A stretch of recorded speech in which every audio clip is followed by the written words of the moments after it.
একটা রিলেশনশিপ নষ্ট হওয়ার পিছনে মূল কারণ কি জানেন? একটা রিলেশনশিপ শুধুমাত্র একটা থার্ড পার্সনের জন্য কখনো একটা রিলেশনশিপ টিকা থাকতে পারে না। এই থার্ড পার্সনটা আপনাদের দুজনের লাইফে একটা ব্যারিয়ার হিসাবে দাঁড়ায়।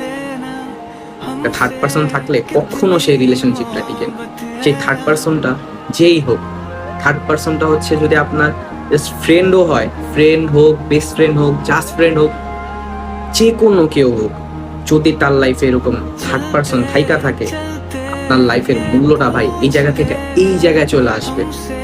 আপনি একদিন বিপদে পড়া দেখেন, আপনার ওই প্রিয় মানুষের সেই যে ছেলে হোক বা মেয়ে হোক, তাদের দুইজন যে থার্ড পার্সনকে নিয়ে আপনি একদিন একটা জায়গায় বিপদে পড়া দেখেন, তারপর আছেন না, দেখেন আপনাকে আগে বিপদ থেকে উদ্ধার করে নাকি সেই থার্ড পার্সনকে বিপদ থেকে আগে উদ্ধার করে। তাহলে আছে না, বুঝতে পারবেন।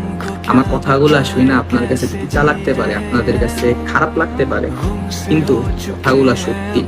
একটা থার্ড পার্সন থাকলে কোনো একটা রিলেশনশিপ টিকে না। একটা রিলেশনশিপ টিকাইতে হইলে এই থার্ড পার্সনকে দূরে সরাতে হবে। আপনাদের এই থার্ড পার্সনকে আপনাদের সেই প্রিয় মানুষের লাইফ থেকে রিমুভ করে দিতে হবে।